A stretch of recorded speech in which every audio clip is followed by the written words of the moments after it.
Wala ho silang collection sa estudyante. Ang meron, so I'm that sorry, we I can beg to identify disagree. the issue. I No, the beg issue, to disagree, ma'am. Ito po, lahat ng mga nagsumbong sa akin.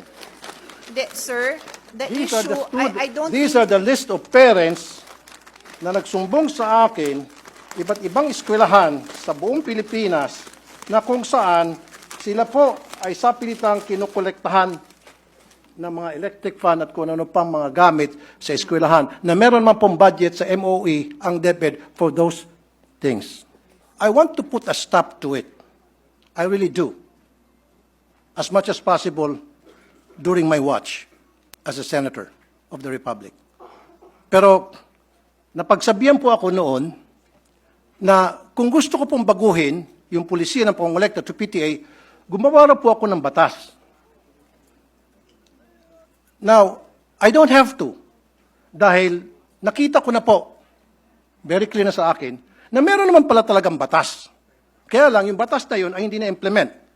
Republic Act 4206 noong 1965 na inakyan, which prohibits collection and even voluntary or otherwise from elementary schools sa public schools. Except for Red Cross, practice is different from what the law says. You can practice anything you want. Pwede mag-practice ang DepEd, lahat ng klaseng practice na gusto nila. Pero dapat nandoon sa batas. Pero kung wala sa batas yan, then yung practice na yon ay labag sa batas. There is actually, Mr. President, no sandali po. prohibition. Sinabi mo kasi, Madam, fundraising. So pwede mag-fundraising ang DepEd. It's been a practice through the DepEd, magkakaroon silang fundraising under PD 603. Pero, Mr. President, Your Honor, sa PD 603, wala talaga ako makita rito, kahit na letter by letter, tinitingnan ko, wala talaga nagsabi rito na pwede mag-fundraising, na pwedeng humingi ng kontribusyon, humingi ng tinatawag na voluntary contribution. Wala talaga. So it seems to me na yung DepEd ay gumagawa-gawa ng sarili nila ng guidelines sa isang batas. Gumagawa sila ng sarili nilang IRR. Mr. President, I'll go back to what the Republic Act states. It prohibits collection and contribution from students. And so the policy of DepEd has been to allow the PTAs to follow their own guidelines wherein contributions among the parents are allowed.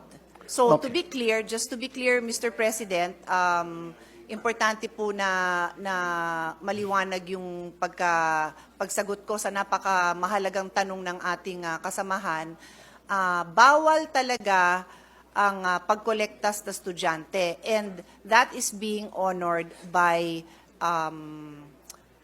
DepEd. In other words, hindi pwedeng maglabas ang DepEd, ang principal, ang teacher ng request or request for contribution na ibinibigay sa estudyante. Bawal po talaga yon. Bawal. So But, kung bawal po, bakit po Correct. nangongolekta pa rin sila sa mga estudyante, especially po sa mga Mr. hirap? President, I would like to clarify, never po sila nangongolekta sa estudyante. Wala ho silang collection sa estudyante. Ang meron, so I'm that sorry, we I can beg to identify disagree. the issue. I The beg to disagree, ma'am. Ito po, lahat ng mga nagsumbong sa akin.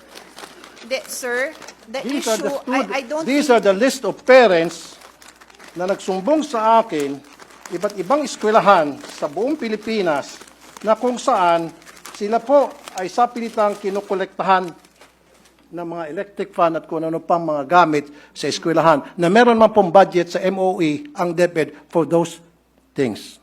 yes. Mr. President, first of all, may I request that that list is Yes, submitted I'll be so more than that happy to we give it can to you. give it to DepEd kasi I believe they have committed in the hearing pa lang na any violation po, iimbestigahan naman po nila. They made that commitment po. The only item left for the discussion on the floor right now is yung authority mismo ng PTA. So any direct contribution o collection sa estudyante, talaga hong iimbestigahan nila. So tama, ang pagkaintindi ko, Mr. President, sa issue is, so si PTA ba pwedeng mangolekta?